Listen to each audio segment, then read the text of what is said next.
वैसे तो मानना पड़ेगा कि भारतीय जनता पार्टी कितने डर और खौफ में इस वक्त जी रही है।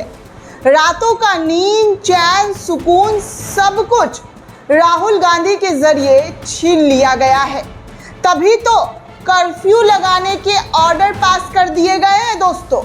जी हाँ दोस्तों, राहुल गांधी के डर से भारतीय जनता पार्टी के अंदर, उनकी सरकार के अंदर कर्फ्यू लगाने के आदेश दे दिए गए हैं।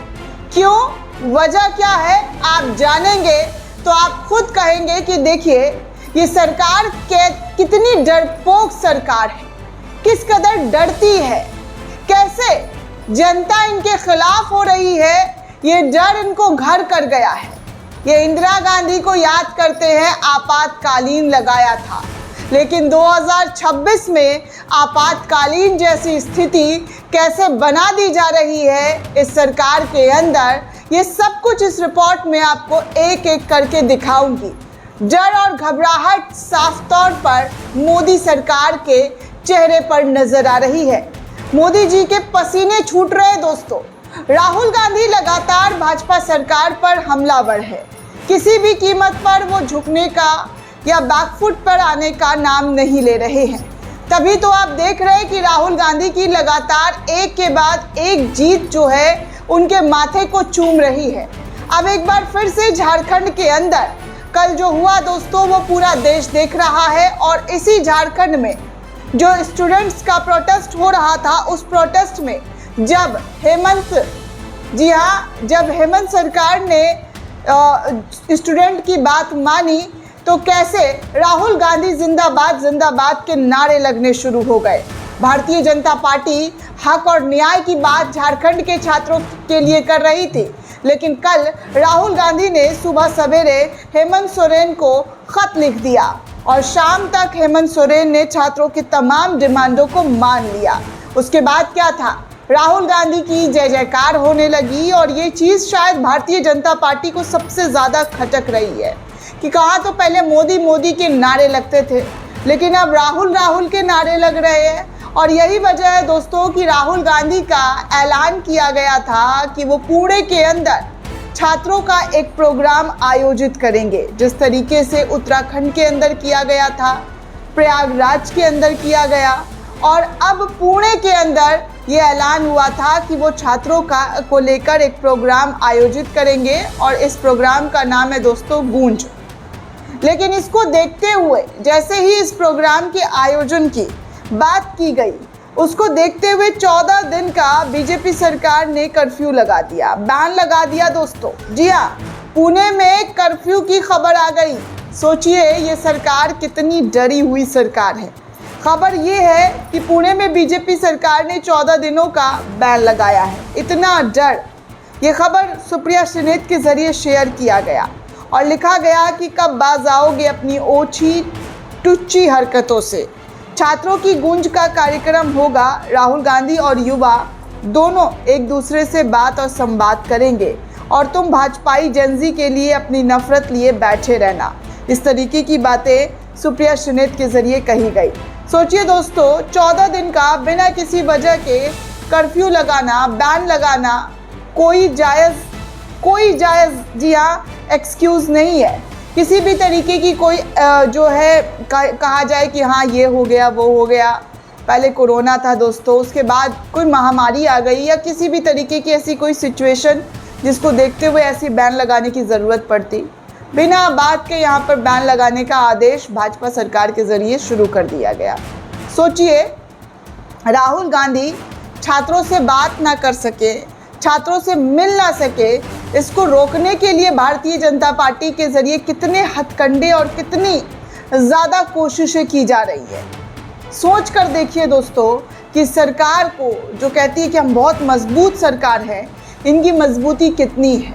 ये कहीं से कहीं तक राहुल गांधी के आगे ना टिक पा रहे हैं और ना किसी भी तरीके से खड़े हो पा रहे हैं। हालत ये है कि राहुल गांधी जहाँ पर नज़र आ रहे हैं उस जगह पर आदेश या तो रद्द करने की कोशिश करवानी शुरू कर दी जाती है, बैन लगाने की कोशिश शुरू कर दी जाती है और अब तो कर्फ्यू लगाने के आदेश दे दिए गए हैं।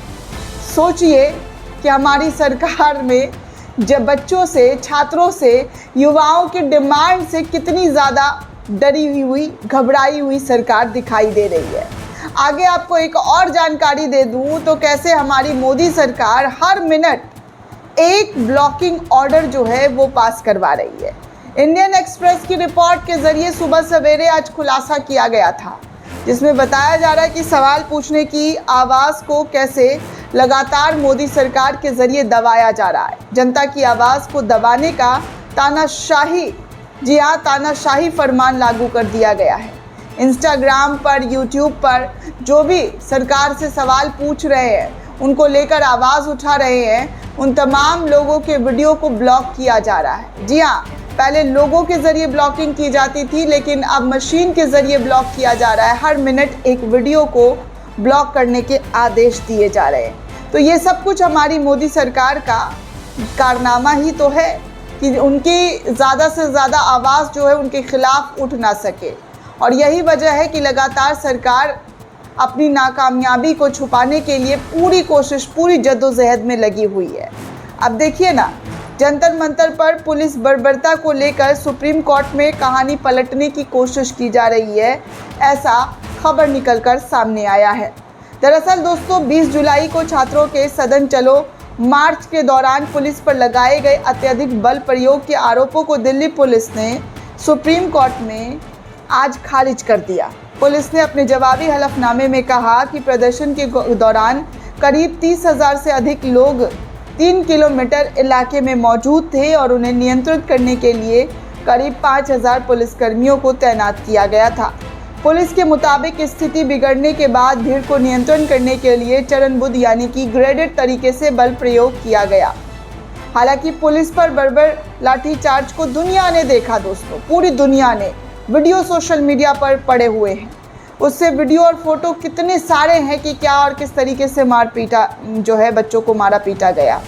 पैलेट गन से कई फायरिंग की गई, 10 से ज़्यादा लोग घायल हो गए। इसी बर्बरता को अदालत में आज 18 अगस्त को झुतलाने की कोशिश की जा रही है और एक हलफनामा के ज़रिए सारी चीज़ें डाली गई कि ऐसा कुछ नहीं हुआ जैसा आपको बताया गया है। दिल्ली पुलिस के डीसीपी सचिन शर्मा की ओर से दाखिल जवाब हलफनामे में कहा जा रहा है कि शुरुआत में पुलिस ने प्रदर्शनकारियों को भीड़ को नियंत्रण करने और सीमित रखने की कोशिश की, लेकिन बाद में प्रदर्शनकारियों के कुछ समूह ने बैरिकेड्स की कई परतों को तोड़ दी और संसद की ओर बढ़ने का प्रयास किया। पुलिस के मुताबिक संसद की ओर मार्च करने की अनुमति नहीं थी।